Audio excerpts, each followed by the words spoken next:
Hai adik-adik, kembali lagi dengan Kak Rina di online class 101.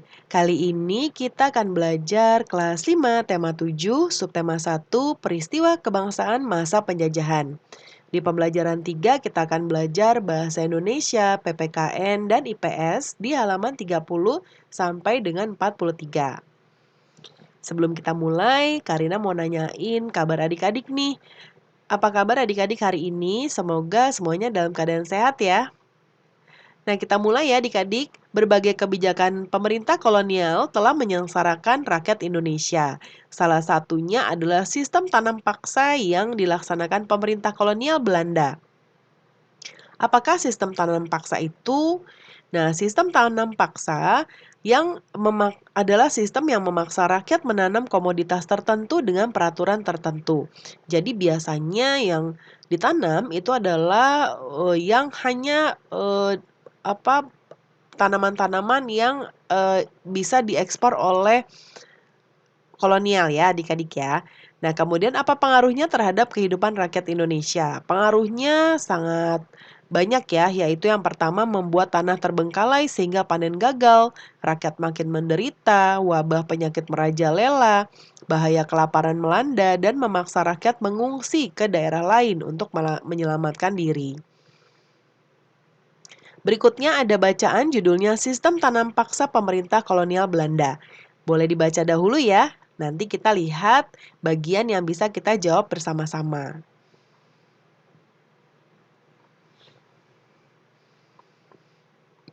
Nah, sekarang di bagian ini temukan kosakata baru, baku dan kata serapan pada bacaan yang berjudul Sistem Tanam Paksa. Ya, dari bacaan Sistem Tanam Paksa Pemerintah Kolonial Belanda. Lalu carilah artinya ya. Nah, kita lihat di sini. Di sebelah kanan Karina sudah buatkan. Yang sebelah kiri kosakata baru, yang ini adalah kata serapan. Yang pertama adalah wajib, artinya ini dinomori sesuai dengan yang di sebelah kiri ya. Yang wajib ini artinya adalah harus dilakukan. Lalu pemerintah artinya adalah orang atau lembaga yang mengatur tata laksana suatu negara. Petani, orang berusaha atau berkegiatan mengolah tanah untuk diambil hasilnya. Panen, pemungutan hasil pertanian, rakyat, orang yang berada di suatu negara dan diakui keberadaannya oleh pemerintah. Kata serapan, kolonial yaitu penjajah, ekspor, mengirim atau menjual barang ke luar negeri, edukasi, pendidikan, irigasi, pengairan.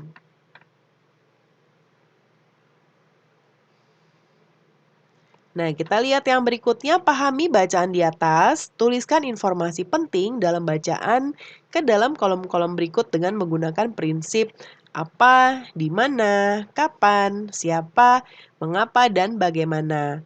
Ya, Karina juga sudah buatkan di sebelah kanan. Yang pertama, apakah tanam paksa? Sistem yang memaksa rakyat menanam komoditas tertentu dengan peraturan tertentu. Siapa? Nah, pemerintah kolonial Belanda. Di mana tanam paksa itu dilaksanakan? Dilaksanakannya di Pulau Jawa, Sumatera Barat, kemudian Minahasa, Lampung, dan Palembang. Bagaimana sistem tanam paksa dilaksanakan? Dimulai tahun 1847 ketika penduduk yang telah lama menanam kopi secara bebas dipaksa menanam kopi untuk diserahkan kepada pemerintah kolonial. Kemudian apa akibatnya? Akibatnya antara lain banyak tanah yang terbengkalai sehingga panen gagal, rakyat makin menderita, wabah penyakit merajalela, bahaya kelaparan di Cirebon yang memaksa rakyat mengungsi ke daerah lain untuk menyelamatkan diri, kelaparan hebat di Gerobokan hingga banyak terjadi kematian dan menyebabkan jumlah penduduk menurun tajam. Siapa yang menentang tanam paksa? Yaitu rakyat Indonesia dan Douwes Dekker. Nah, yang berikutnya. Nah, ini ada bagian tahukah kamu dan peristiwa ya. Ini boleh dibaca juga. Nah, kita langsung ke bagian ayo berlatih ya. Berdasarkan bacaan di atas, isilah kolom-kolom berikut sesuai dengan informasi yang kamu dapatkan dari bacaan peristiwa perlawanan terhadap Portugis tadi ya. Yang pertama, alasan Ternate melakukan perlawanan. Ternate mengadakan perlawanan karena Portugis serakah, ikut campur dalam pemerintahan, membenci agama rakyat Ternate dan sikap sewenang-wenang. Nah ini ya adik-adik ya, Karina dari pembelajaran 1 sudah menjelaskan bahwa mereka itu memiliki 3 ya, gold, glory, gospel. Gospel itu menyebarkan agama dan mereka itu menyebarkannya dengan cara yang tidak baik ya, karena mereka menyebarkan agama Nasrani, namun sekarang memang sudah masuk ke Indonesia dan diakui. Tapi cara mereka masuk itu tidak baik ya, dan sewenang-wenang.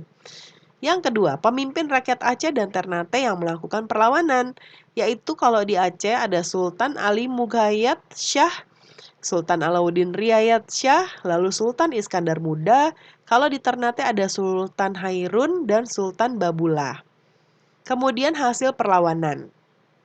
Di Aceh, berhasil membebaskan Aceh dari upaya penguasaan bangsa Portugis, mengusir Portugis yang bersekutu dengan Johor. Lalu di Ternate, benteng Portugis dapat direbut, kemudian Portugis menyingkir ke Hitu. Akhirnya Portugis menguasai dan menetap di Timor Timur. Kemudian berikut ini ada beberapa tokoh dari beberapa daerah yang memimpin perlawanan terhadap Belanda.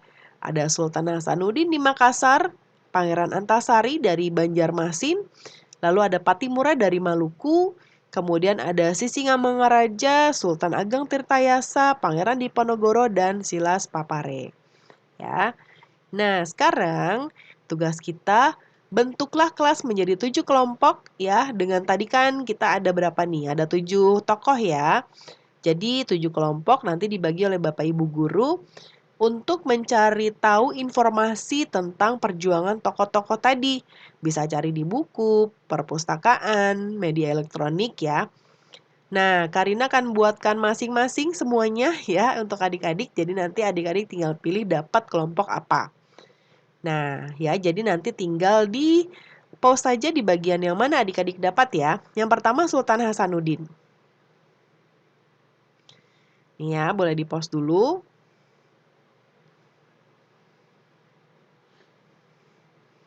Ya, berikutnya Pangeran Antasari. Oke, sampai sini. Hasil perlawanannya. Kemudian ada Patimura. Alasan melakukan, bentuk-bentuk perlawanannya, hasil perlawanannya, ya di pause dulu ya. Lalu ada Sisingamangaraja. Alasannya, bentuk-bentuk perlawanannya, lalu hasil perlawanan. Kemudian yang kelima, Sultan Ageng Tirtayasa. Ya, ini alasan melakukan, lalu bentuk-bentuk perlawanan, hasil perlawanan, dan yang keenam ada Pangeran Diponegoro. Alasan melakukan perlawanan, bentuk-bentuk perlawanan, hasil perlawanan. Yang ketujuh ada Silas Papare. Alasan melakukan perlawanan, bentuk perlawanan, dan hasil perlawanannya sampai di sini ya. Nah, yang berikutnya ini ada tahukah kamu keragaman sosial budaya di Indonesia? Boleh dibaca dahulu ya. Nah, ini ya mengenai suku dan ras. Nah, sekarang ayo ceritakan kepada guru dan teman-teman. Nah, kalau ini nanti disesuaikan dengan adik-adik ya. Misalnya nama adik-adik siapa? Misalnya kayak Kak Rina ya. Lalu misalnya Kak Rina sukunya apa? Jawa atau Sunda atau apa? Nanti adik-adik tuliskan tempat tinggalnya di mana, bahasa daerahnya apa, keseniannya, dan fotonya ya. Kemudian ini ada gambar peta dan suku-suku yang ada di beberapa pulau di Indonesia. Kita lihat di sebelah kanan jawabannya. Di Pulau Sumatera ada suku Aceh, Batak, Melayu, dan Minangkabau. Kalimantan ada Kutai, Banjar, Berau, Bajau, Pasar, dan Benuak. Sulawesi ada Makassar, Bugis, Mandar, Toraja, dan Bentong. Maluku, Maba, Mangole, Manipa, Sawai, Wayoli. Di Jawa ada Betawi, Jawa, Sunda, Tengger, Baduy. Lalu di Bali dan Nusa Tenggara ada Riung, Sika, Solor, Sawu, dan Sumba. Di Papua ada Amungme, Arfak, Asmat, Bauzi, Dani, dan Kombay. Nah, pembelajaran kita sudah selesai ya. Terima kasih sudah menonton sampai akhir. Semoga pembelajaran kita hari ini bermanfaat ya adik-adik. Mohon dimaafkan apabila ada kesalahan dalam perkataan maupun dalam materi yang diberikan. Sampai jumpa di pembelajaran berikutnya.